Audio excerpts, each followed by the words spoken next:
Ignorance, mistakes, and lack of analysis cost parties hundreds of millions of dollars every year. I'm Matt Guichard, personal injury attorney of GTP Lawyers, and this is No Holds Barred.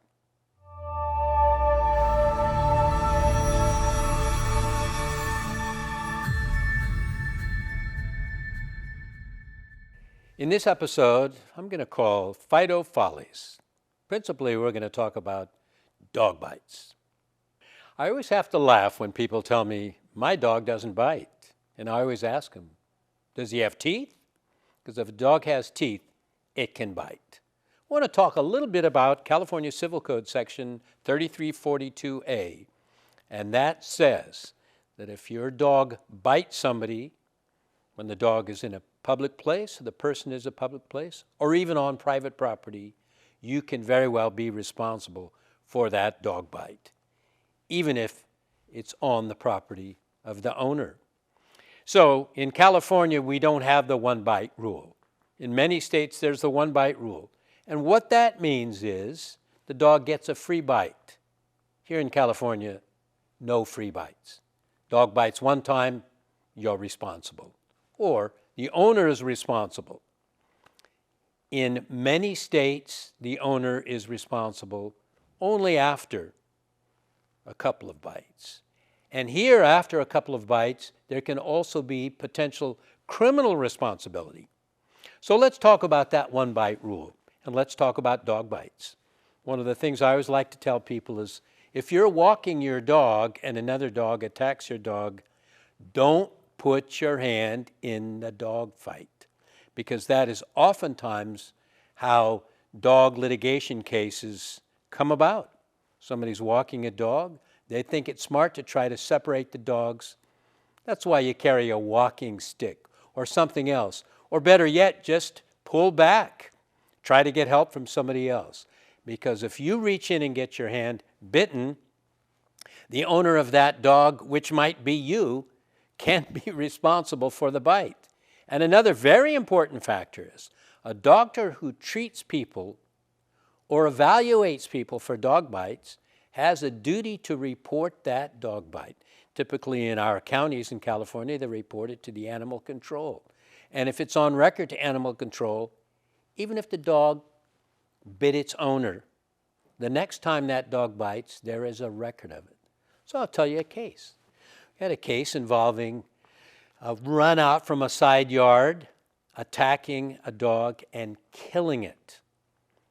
And the dog that ran out had a history of dog bites. How did we find that out?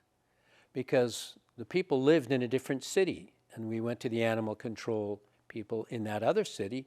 Guess what? There was a record of that dog being involved in 2 different bites.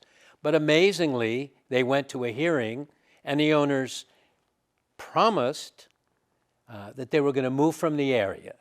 So there was no issue with animal control. They said, well, they're leaving the area, so we're not going to do anything about this dog. And sure enough, ended up in a different jurisdiction, bit again, not only bit again, but killed a dog. Now let's talk about that for a minute. People were very upset. Their dog was killed right in front of them, and the owner's hand was bitten by this dog during that fight. So there's responsibility for the value of the dog, and there's responsibility for the dog bite. How about the value of the dog? The value of the dead dog. That dog had been in the family for 12 years. It was like a member of the family. It was loved and adored, and it was killed right in front of the owner. The law in California says it is only the market value of that dog. It's not the emotional value.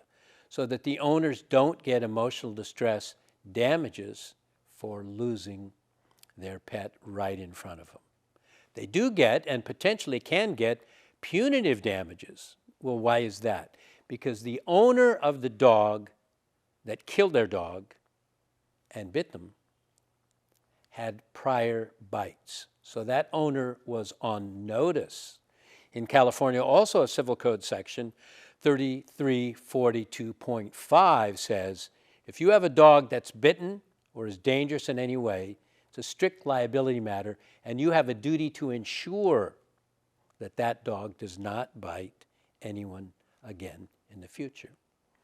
We had a case in one time where somebody was dating a friend. They were at the house, reached over to pet the dog, and the dog leapt up and bit the woman's nose off, just literally bit it off.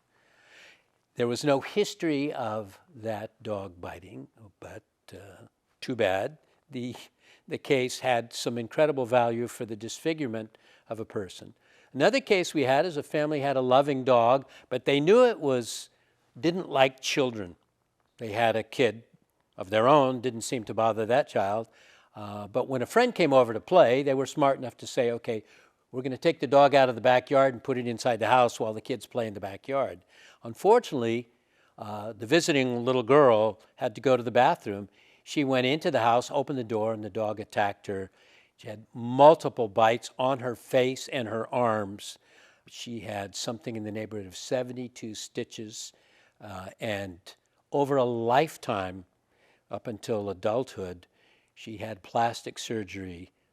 Never completely were all those wounds fixed in such a way that she wasn't disfigured. She still had scars on this face. Just a terrible case. And that case settled for the policy limits of the homeowner's policy of $500,000.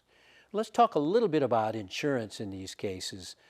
Oftentimes in dog bite cases, people tender their homeowner's policy, and oftentimes homeowners' policies do have a certain amount of coverage for dog bite cases, or even dog knockdown cases that we'll talk about, or dog dart out cases. But in some cases, if your dog has already bitten, it may be an exclusion on your policy. You may not have coverage. So you want to absolutely make sure that on your homeowner's policy, if you don't have coverage, perhaps best not to have a dog, because that is a significant issue. Let's talk just for a moment about the difference between service support animals and emotional support animals. Service support, like seeing eye dogs or dogs for people with diabetes, all the various kinds of service support animals, the American Disabilities Act supports those animals, and people can take them into public places and into stores and various things. And, they can't bite. They're within the same parameters of the Civil Code section with respect to biting. However, they can go into public places. Emotional support animals don't have the same kind of protections as the Americans with civil liberties. So people are at their peril if they take their dogs into stores. You often see down at Nordstrom's, people bring a little Pookie along or whatever, and oftentimes those animals shouldn't be in the stores and have no protections if they bite somebody. But even a service support dog, a seeing eye dog or anything, cannot bite and is under the same exact rules as any other dog. But very important to understand what those distinctions are. Landlord liability. If a landlord is aware of a dangerous animal at the house where they're renting, or, for example, we had a case in which a 7-Eleven store, the owner-manager knew that one of the employees brought his dog to work, and that the dog, in fact, was kind of a dangerous dog, had bitten people before, but it was a rough part of town, and the owner thought it was good to have the dog there. A customer came in, the dog attacked it. Guess what happened? The customer sued both the owner of the dog, who had no insurance, and the owner of the store, who obviously had insurance. The owner of the store said, "Not my dog."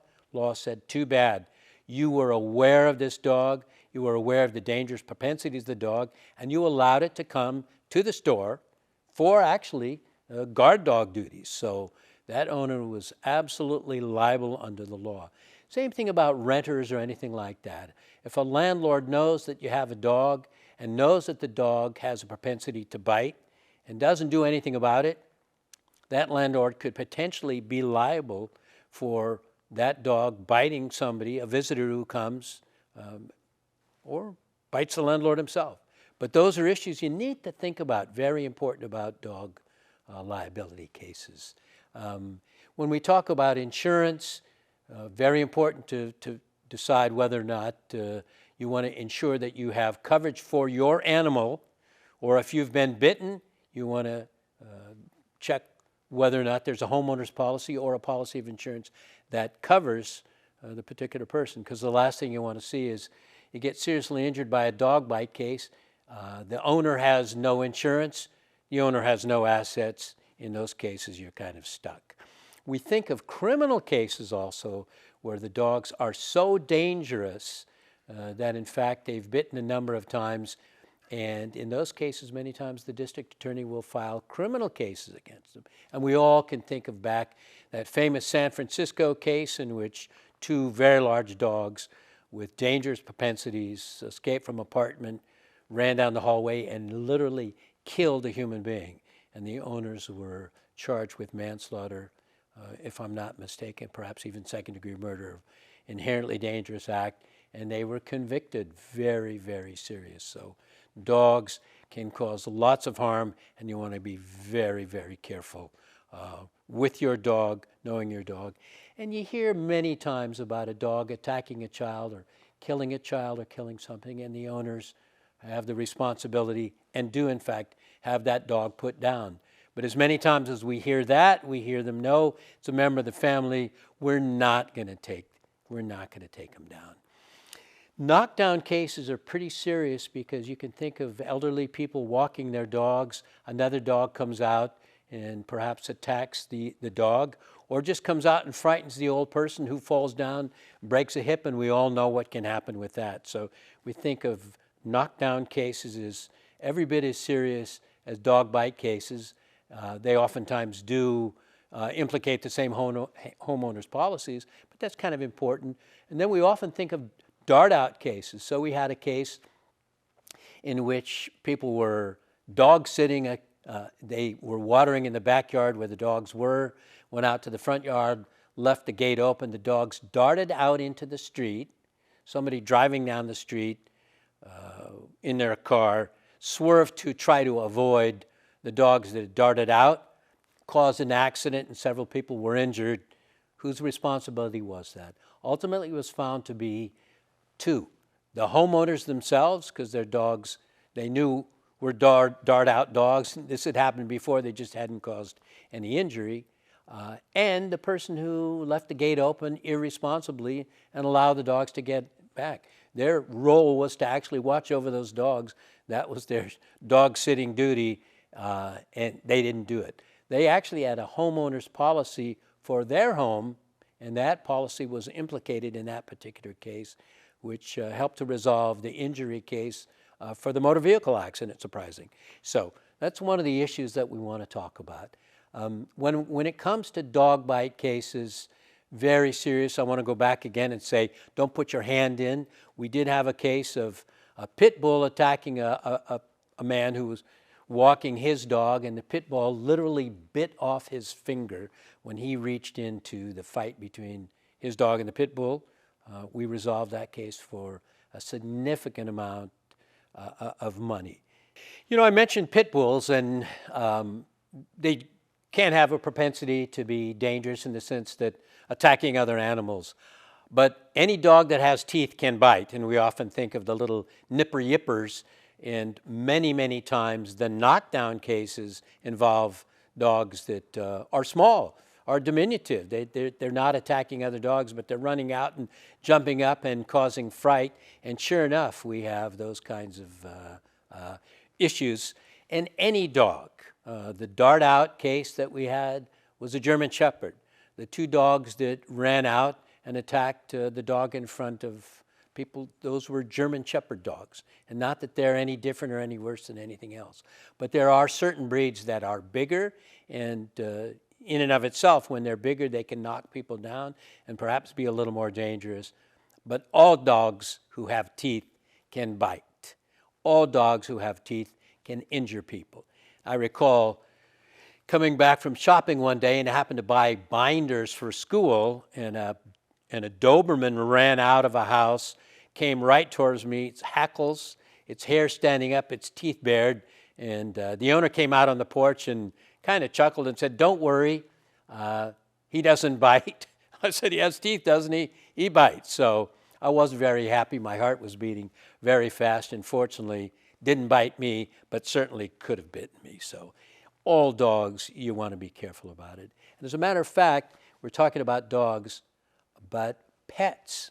So any pet actually can potentially rise to the level of strict liability. When you think of the tiger case in San Francisco, strict liability case, didn't matter, those people were throwing beer cans or rocks or whatever at that tiger. It escaped and it killed somebody and potentially seriously injured somebody else. So whether it's a turtle or a snake, whether it's a tiger or a dog, strict liability, you don't get one bite. Thank you for watching Fido Follies. Tune in for the next episode of No Holds Barred.